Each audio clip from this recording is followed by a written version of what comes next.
আমার মুখ যেন না দেখে। আপনি এই পরিবার কিন্তু পাবলিক করে আমার কথা না মনে রাখেন না। এই জায়গা অবস্থানে ফাইল নেই।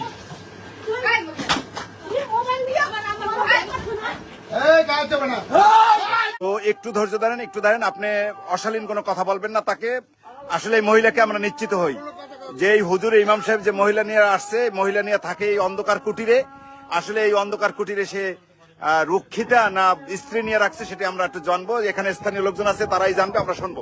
আপনি আমি ওর সাথে এত পরিমাণে কান্না করছি, কিন্তু ওর এতটুকু মায়া হয় না। ও একটা মেয়ে মানুষ হয়ে আমার প্রতি ও আমার বলতেছে তুই 10টা ছেলে মেয়ে থাক, তাতে আমার কি হয়েছে? আমার ছেলে মেয়ে আছে না? তোর তো ছেলে মেয়ে আছে, তোর তো যেইখানে সেইখানে সংসার ভাঙতে তোর কোনো লাগবে না। তুই তো প্রতিনিয়ত এগুলো করে বেড়াই, তাহলে আমাদের মতো মেয়েরা কোথায় যাব? আমরা যারা একজনের প্রতি ভরসা করে আছি, তাহলে আমরা কোথায় যাব? এই লোকটার সাথে আমি এক বালিশে মাথা দিয়ে ঘুমাইছি মাসের পর মাস। ওই মানুষের বাড়ি দিয়ে কটা খাবার দিচ্ছে, এই খাবার আমি খাইছি।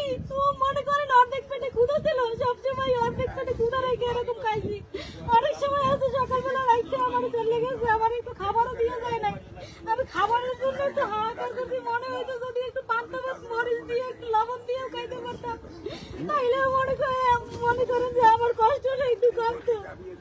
দিনের পর দিন, মাসের পর মাস এরকম কষ্ট করে আমি এর সাথে থাকছি। আর এই মানুষটা কিভাবে পারলো আমার সাথে বেইমানি করতে, আপনারা জিজ্ঞাসা করেন।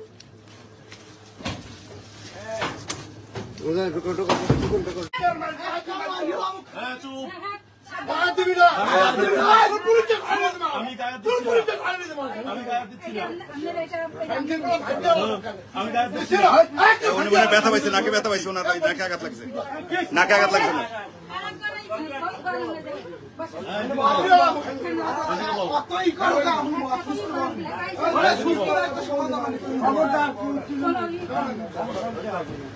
এই জায়গা বল।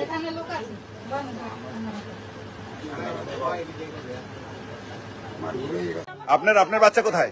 এই আপনার বাচ্চা কোথায়? হ্যাঁ, বাড়িতে। এই আপনার কি এর সাথে বিয়ে হয়েছে? উনি অ্যাক্সিডেন্ট হয়েছে, এই মহিলা আঘাত পাইছে, ওনার এই সাইডে নেন, উনি আঘাত পাইছে।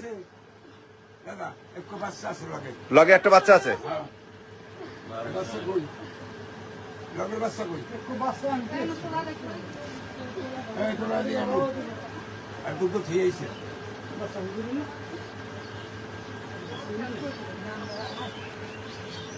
এই বাচ্চা কার? আপনার 3 বাচ্চা। এই 3 বাচ্চা সহ সে মানে নিয়ে আসছে আপনাকে। তা আপনি জানেন আপনার মাদারল্যান্ড 24 মাতৃভূমি বিশ্ব সংবাদ 24 ঘন্টা।